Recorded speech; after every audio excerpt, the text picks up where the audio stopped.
Le Fadipa, ça a été une aventure assez longue, de 1997 à 2010 à peu près, donc une petite quinzaine d'années, avec un projet qui au départ s'est appuyé sur l'Université d'Orléans. Assez rapidement, le travail de la compagnie a été repéré par le Centre dramatique national et par Olivier Py plus particulièrement, donc ça nous a permis aussi d'avoir un début de monde professionnel accompagné par aujourd'hui le directeur du Festival d'Avignon. Donc pendant 6-7 ans, on a travaillé avec le CDN. Ça a été une très belle aventure avec plusieurs productions soutenues par le CDN qui se sont jouées à Orléans et aussi sur le territoire national. Une grosse implantation locale, notamment avec beaucoup d'actions sur le territoire. Dans le cadre du Foyer des Sceaux, notamment, on a été les premiers à faire des créations au Foyer des Sceaux, à la Cave de la Folie, des lectures dans les bars, à raison de tous les premiers mercredis du mois pendant 7 ou 8 ans. On donnait rendez-vous aux Orléanais et de multiples actions sur le territoire. On faisait un gros travail sur l'écriture contemporaine, avec parfois des digressions vers le théâtre classique, avec le dernier spectacle qui a été monté par Wissam Arbache, qui était le Cid, qui s'est fait en 2007 au CDN d'Orléans.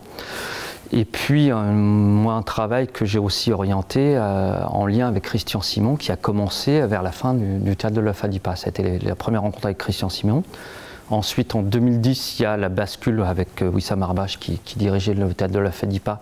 On a décidé chacun de prendre une route différente. Avec moi, une implantation marquée localement et avec un travail à destination, on va dire, d'un public populaire dans cette idée de décloisonner le théâtre. On va dire que c'était ça l'axe principal du travail que j'ai voulu mener à partir de 2010, en me posant la question de qui sont les spectateurs de théâtre aujourd'hui et comment on fait pour en avoir de nouveau et des gens qui ne se sentent pas autorisés à rentrer au théâtre. Alors c'est le théâtre Charbon? C'est théâtre Charbon. Alors pourquoi Charbon? Et ben voilà, Charbon, c'est vraiment lié à cette idée populaire au sens noble du terme. En tout cas, c'est l'idée d'aller au charbon, de pouvoir vraiment faire quelque chose de physique, d'engagé à destination des plus modestes. Et puis c'était aussi en lien avec la création d'Othello, où la question de la couleur, du noir, de cette chose que j'ai travaillé sur le fait qu'au théâtre aussi, la couleur, ça peut être juste un coup de maquillage qu'on se met sur le visage, qu'on peut enlever, qu'on peut remettre. Et ça suffit à dire qu'on fait théâtre parce qu'on peut devenir noir avec un coup de feutre, ou on peut devenir blanc avec un coup de feutre, et que la question se pose aussi à ce niveau-là. C'est là vraiment le rapport populaire, le rapport engagé, et puis la question aussi que le charbon, ça sert aussi, pourquoi pas, à colorier ou à changer une couleur, et le théâtre est aussi juste, il suffit juste de proposer quelque chose et le spectateur est amené à croire à cette proposition. Voilà. Alors c'est même plus large que le théâtre Gérard Philipe, parce que pour moi la question est vraiment de s'implanter sur le quartier de la Source. C'est-à-dire que le théâtre Gérard Philipe, c'est presque j'ai envie de dire un ovni sur le quartier, c'est-à-dire que c'est un lieu qui est là au milieu du quartier populaire, juste à côté de la fac, à côté du CNRS et du BRGM, au milieu des immeubles, et finalement les Sourciens ne se sont pas appropriés ce lieu, et que c'est toute ma question, elle est là, c'est comment on fait pour s'approprier ce lieu. Il y a un projet jeune public qui est porté par la municipalité depuis une dizaine d'années, qui fonctionne bien, qui a des beaux résultats, avec des belles propositions, mais il me semble qu'avec un plateau de cette taille-là et une population autour de ce théâtre importante, parce qu'il y a plus de 22 000 habitants à la Source, il m'a semblé important de se dire ce théâtre, il vous appartient, on peut aussi faire des propositions vers le tout public, et non pas uniquement vers le public jeune, en ayant comme ambition de faire des propositions de très grande qualité, ici aussi à la Source. Cette année, le festival pose toujours la question des racines, parce que la Source est un quartier qui n'existe pas avant-guerre, donc une sorte de terre juste après-guerre, et finalement tous ceux qui habitent, qui traversent, qui vivent à la Source sont des déracinés. On a les déracinés du Maghreb, d'Afrique noire, mais aussi les déracinés du Berry, qui sont pour un bon nombre d'entre eux venus travailler au chèque postaux ou ailleurs, ou à l'hôpital. Donc on a une population qui a comme point commun de ne pas venir d'ici. Que ce soit j'ai envie de dire, une transhumance proche qui vient du Berry, ou des gens qui ont immigré, qui viennent d'Afrique noire, du Maghreb, de manière plus large. Donc le point commun, c'est vraiment cette chose-là, c'est-à-dire que les gens, il n'y a pas de Sourciens en tant que tel.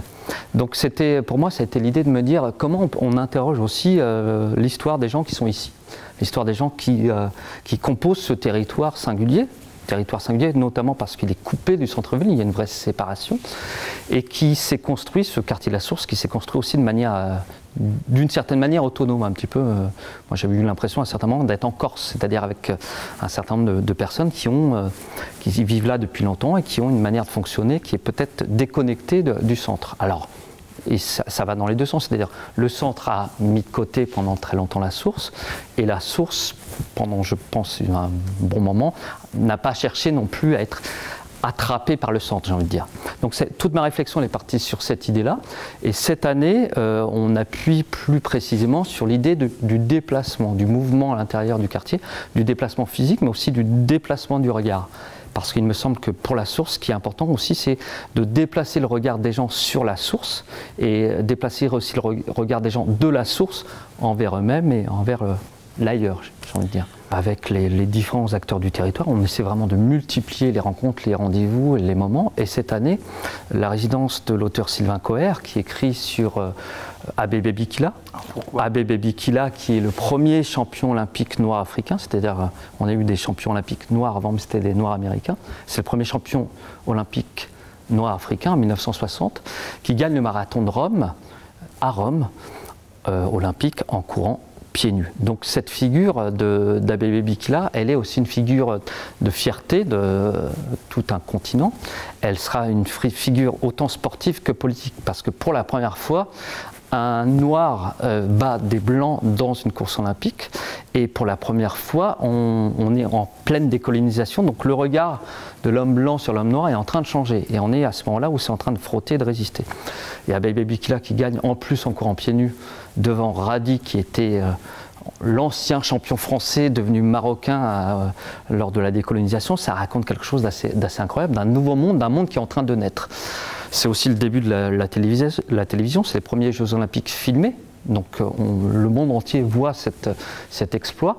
Et donc ça a été une manière, en s'appuyant sur l'écriture de ce roman, Sylvain vient finir ce roman ici, ce roman sur Abebe Bikila, en s'appuyant sur cette écriture, on s'est posé aussi la question du regard sur ce coureur, mais aussi du regard sur la source, dans une espèce d'analogie de questions.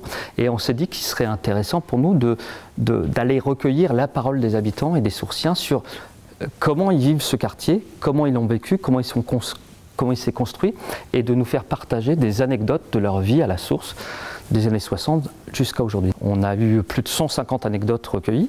On en a sélectionné 90 qui vont du coup apparaître sur une carte qu'on édite, qui arrive aujourd'hui même et qui sera vendue à 1 ou 2 euros. Et on a produit une carte sensible de la source. Une carte sensible au sens, ce sont que des souvenirs des gens qui nous permettent de faire des parcours à l'intérieur de la source. Donc on a une carte de la source avec des numéros.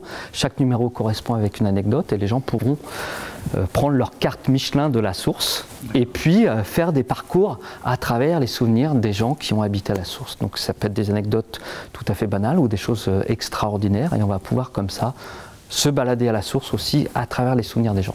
Le centre du projet, c'est déjà d'avoir des propositions de grande qualité. Ça, c'est vraiment le centre du travail. Deuxième chose, c'est aussi d'ouvrir assez largement des artistes du territoire, parce que la question d'être programmé à Orléans quand on vient d'Orléans, c'est pas forcément aussi simple que ça. Donc voilà, pouvoir ouvrir la porte à Franck Jublot cette année, à Malek Nejmi qui est photographe, à Christophe Moreau qui signe la scénographie de la carte sensible. L'année passée, c'était Céline Larigaldi. Voilà, donc on essaie vraiment de multiplier les initiatives, les croisements avec des artistes d'ici. Des artistes d'ici, ça ne veut pas dire qu'ils ne sont pas de qualité, ça veut dire juste qu'ils vivent ici. Et ça, c'est pour moi important de le préciser. Et puis aussi, c'est faire des propositions qui sont assez exceptionnelles. C'est-à-dire que cette année, nous accueillons le groupe Arad Kilo. Arad Kilo, c'est en Europe ce qui se fait de mieux au niveau de l'ethio jazz, avec une chanteuse malienne, un slammer américain. Donc tout ça, on a été conseillé par l'Astrolabe et par Mathieu Dufaux sur cette programmation-là, mais c'est vraiment une proposition de très haut niveau qui sont programmés partout en Europe et ils remplissent à chaque fois les stades ou les salles lorsqu'ils jouent. Et en plus, c'est aussi de la musique extrêmement festive. Et c'est de l'ethio jazz. Abebe Bikila est éthiopien, donc c'était aussi réfléchir autour de l'Éthiopie de manière plus large. Il y a aussi cette année une collaboration avec le Centre dramatique national, donc qui vient pour la première fois au Théâtre Gérard Philipe, parce que Stéphane Brandweig, Olivier Py, Arthur Noziciel n'ont pas mis les pieds au Théâtre Gérard Philippe Séverine Chavrier, pour la première fois avec le Centre dramatique national, va faire une proposition au Théâtre Gérard Philipe. Donc je suis assez heureux de cette première, en espérant que ce soit juste la première d'un grand chemin. Mais l'idée étant vraiment aussi de se dire que le Théâtre Gérard Philippe est aussi le lieu qui peut accueillir les structures nationales d'Orléans de manière tout à fait normale et naturelle. Ça devrait se faire plus souvent d'ailleurs, parce que voilà, les gens qui habitent ici pourraient être très heureux de pouvoir aller voir les structures nationales qui se produisent au Théâtre d'Orléans, mais qui peuvent aussi se produire ici, dans ce théâtre qui est un théâtre municipal, il ne faut pas l'oublier.